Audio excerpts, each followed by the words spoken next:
Alright, this is going to be a quick video overviewing how to change the hose routing configuration on a HOG Reversible second stage. So this video will walk you through the basic steps of changing which side the hose connects to, whether you want it on the left side or the right side. And the steps you'll want to follow are going to basically be the same.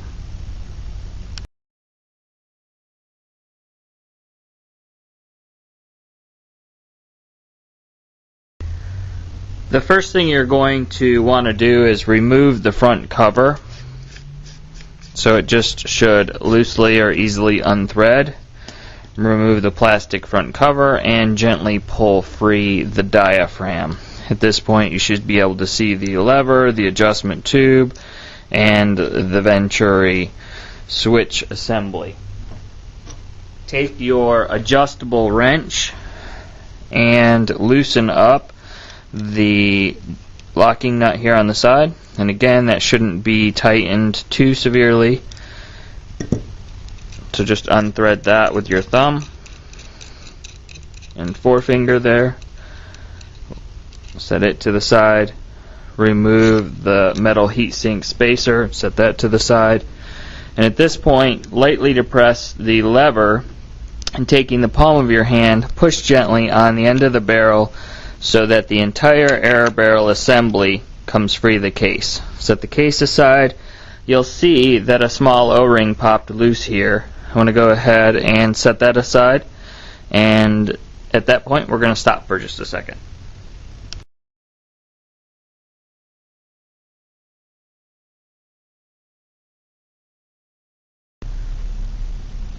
On the HOG Reversible, to remove the Venturi deflector, it is necessary to remove the lever arms. To remove the lever arms, we need to be very careful that we don't bend them unnecessarily. So what I'm going to gently do is pull one out, wiggle a little bit, and slide the lever off. When you look at the lever, you want to make sure that both of the tabs are still square in alignment to each other. Set that aside, then gently pull back on the Venturi deflector until it slides off the barrel. At this point, screw the adjuster knob in until the locking pin falls free of the barrel assembly. Then what you can do is unthread the adjuster knob completely, tilt the barrel assembly up, and your seat carrier and balance chamber spring assembly should fall free and clear.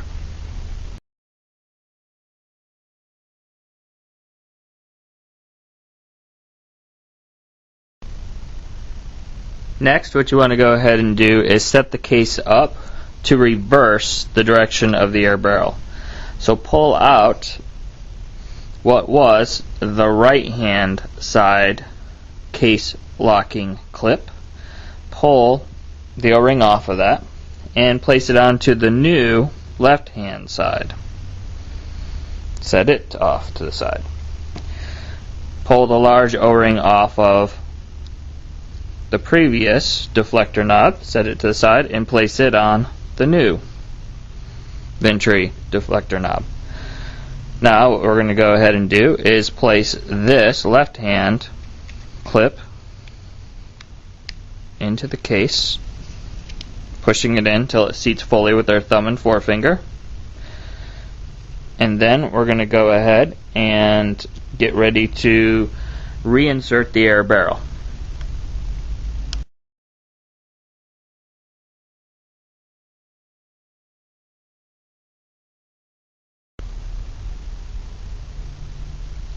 Okay, so when I reassemble my air barrel, I want to make sure that the adjustment knob pinhole is going to be facing towards the front of the case, as I said before, and we want the air barrel opening facing towards the top of the case.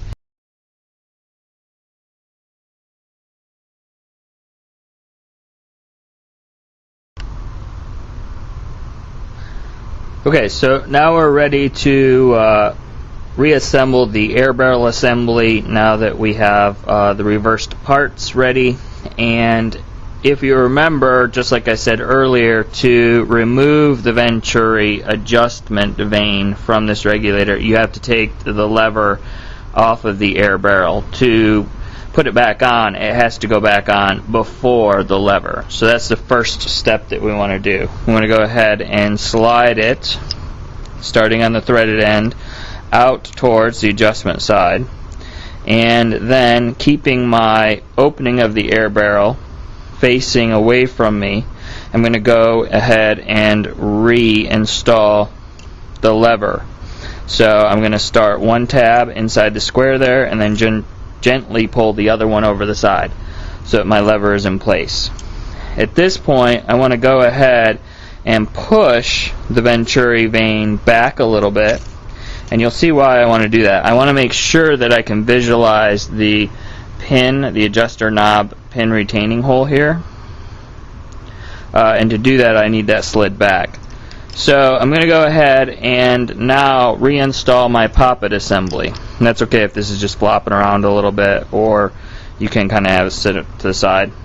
I'm going to start with my lever up, and if you remember from the basic reassembly process, you're going to start by taking the little L-shaped tab here. The open portion is going to face upwards, and I'm going to slide it into the air barrel.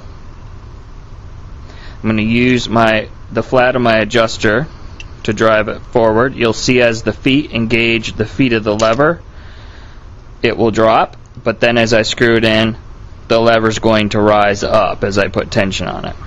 I want to screw that adjuster in, and I want to make sure that I have free movement of the lever, that I don't feel any binding, that I don't think that the feet are going to jump out or disengage from the feet on that seat carrier.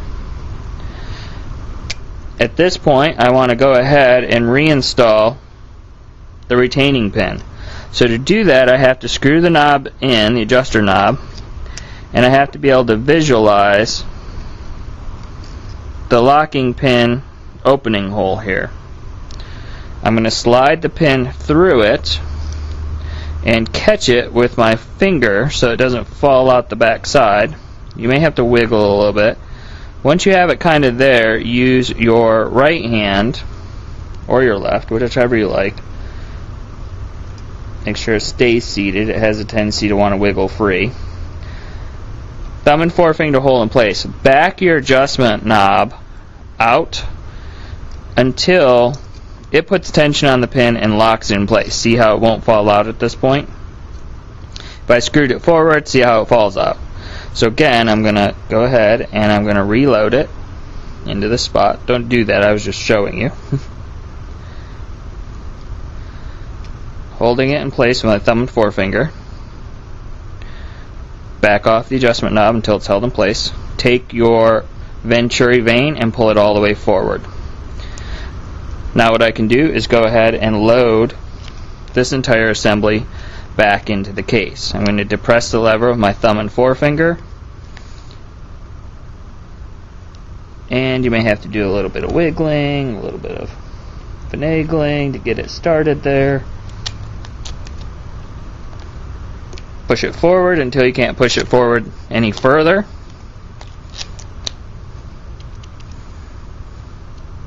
With your thumb and forefinger holding it in place, take that case O-ring that fell off when we pulled it apart, slide it down over the threaded end of the barrel, take your heatsink, place it down in place, and then take your jam nut and thread it into place. Thread that on there loosely. Take your adjustable wrench at this point and snug it down hand tight. The torque spec for these jam nuts is no more than 40 inch-pounds.